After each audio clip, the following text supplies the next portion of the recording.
Bonjour, alors on va être dans votre cahier de notes à la page 9. On va aller voir plus en détail en fait la notion du calcul des probabilités. Alors là, vous avez déjà fait un petit peu via certains exercices des calculs de probabilité. On va juste aller mettre à l'écrit un petit peu des notions plus importantes. Alors, une petite chose que je pourrais vous donner comme truc qui est pas, on n'a pas d'espace trop là, c'est de retenir que lorsque vous voyez le mot ou dans les questions, souvent c'est que vous allez devoir faire une addition dans les probabilités. Et si vous voyez le mot et, donc on veut que ça et ça se produisent, souvent c'est que vous allez devoir faire une multiplication. Je vais vous mettre comme ça sinon aussi, là. Donc c'est un petit truc, ça marche pas à tout coup, mais c'est une bonne façon de savoir quelle est l'opération qu'on recherche. Alors, lorsque on veut faire le calcul d'une probabilité dans une expérience aléatoire simple, donc une expérience qui a une seule étape, c'est assez simple de faire le calcul de la probabilité. Par exemple, je lance un dé à 6 faces, on veut savoir la probabilité d'obtenir un 2. Ben, je vais tout simplement prendre le nombre de cas favorables, donc 2. Excuse-moi, j'ai un cas favorable, hein, j'ai 1, 2 sur un total de 6 et voilà ma probabilité. Lorsqu'il y a plusieurs résultats possibles, ben c'est là qu'on va venir additionner la probabilité de chacun.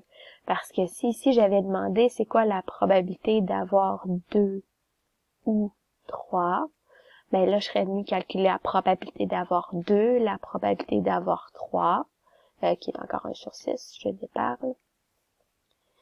Et on serait venu tout simplement les additionner, puis ça nous aurait donné 2 chances sur 3 pour la probabilité comme ça.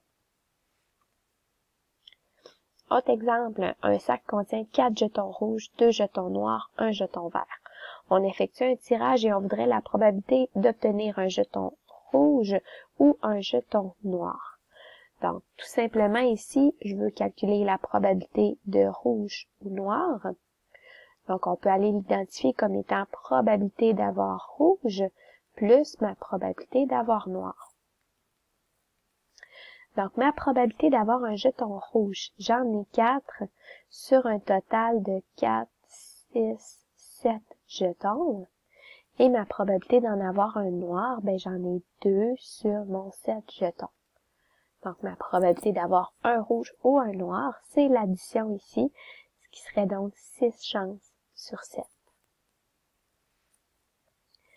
Là où ça se complexifie lorsqu'on veut calculer des probabilités, c'est lorsqu'on tombe dans les expériences aléatoires composées, donc les expériences qui vont avoir plusieurs étapes. Là, ça devient un petit peu plus complexe et c'est là qu'on va vouloir venir multiplier les probabilités de chacun des résultats possibles.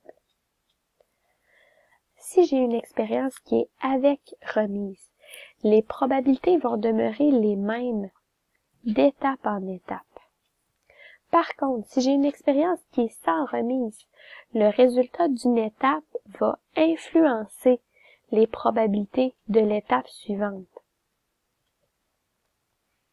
Si on regarde juste le petit exemple ici, donc on tire 2 billes d'un sac qui contient 5 billes bleues, 3 billes vertes. Donc si je viens identifier un petit peu mon arbre avec remise, c'est de considérer qu'au départ, ben, soit je vais piger une bille bleue ou soit je vais piger une bille rouge. C'est bille verte, excusez-moi. Donc, ma probabilité de piger une bille bleue, j'ai 5 chances sur un total de 8 billes. Les billes vertes, on en a 3 sur 8. Ben, la deuxième fois que je vais piger ici, bleu et vert, comme je vais avoir remis la bille de départ, j'ai encore 5 chances sur 8 ici et 3 sur 8 là. Puis même chose ici. OK, donc la première pige que j'ai faite ne changera pas les probabilités de ma deuxième parce que je remets ma bille comme ça dedans. Donc ça serait mon arbre. Après ça, si je vais aller faire chacun de mes événements, donc la probabilité ici d'avoir bleu,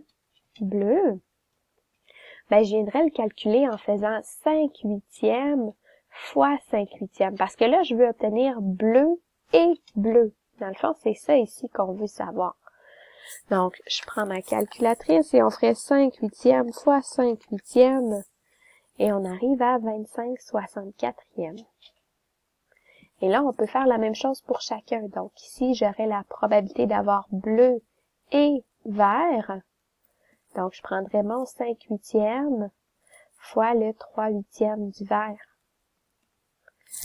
Donc, 5/8 fois 3/8, on arrive à 15/64. Et ainsi de suite, je pourrais le faire pour chacun. Donc, vert, bleu.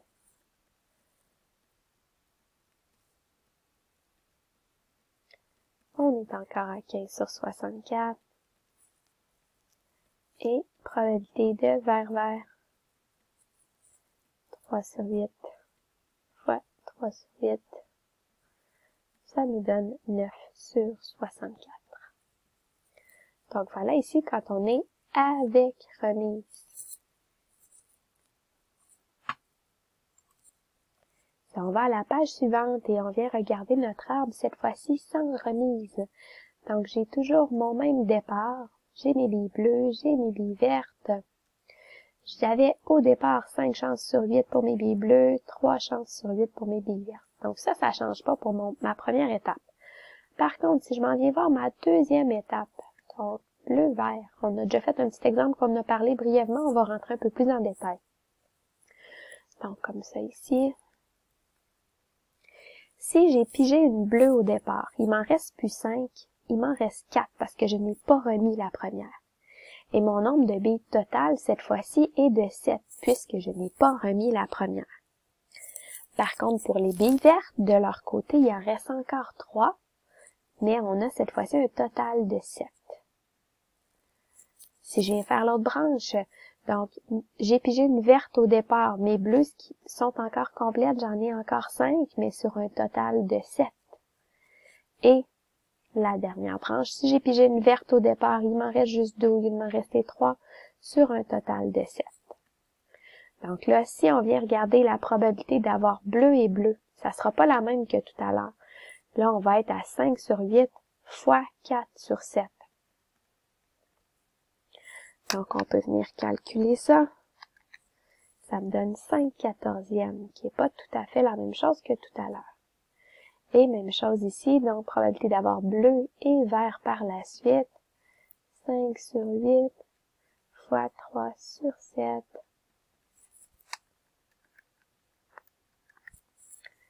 On est à 15/56. Probabilité d'avoir vert et bleu dans cet ordre-là. 3/8 fois 5/7. Ça me donne encore 15/56. Et finalement, probabilité d'avoir vert, vert. Donc 3/8 fois 2/7.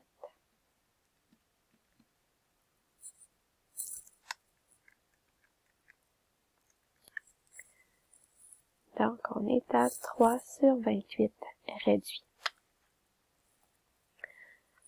Donc on peut remarquer que c'est différent ici au niveau des résultats finis.